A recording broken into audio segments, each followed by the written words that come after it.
नमस्कार मैत्रिणींनो, @आरतीज किचन 27 चॅनलवर आपल्या सगळ्यांचं स्वागत आहे. आता ही भाजी अगदी 15 मिनटाच्या आत भाजी शिजून रेडी होऊन जाते. टिफिनसाठी किंवा प्रवासासाठी अगदी उत्तम आहे, कारण त्याच्यात कांदा आणि टोमॅटो अजिबात घातलेले नाही आहे.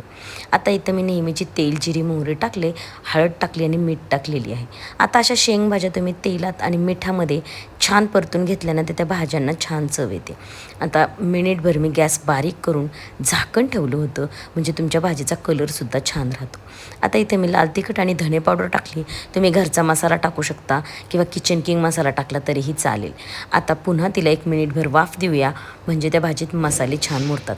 आता अगदी मी अर्धा कप गरम पाणी ओतलेलं आहे. पुन्हा आपण झाकण ठेवून फक्त 5 मिनटं भाजी शिजवूया, की आपली भाजी रेडी होऊन जाते. पाहू शकता इथं तुम्ही शेंगदाण्याचा कूट घातला तरीही चालेल. भाकरी आणि चपातीबरोबर लगेच सर्व करा. कशी वाटली रेसिपी आवडली तर लाईक, शेअर, सबस्क्राईब नक्की करा. धन्यवाद.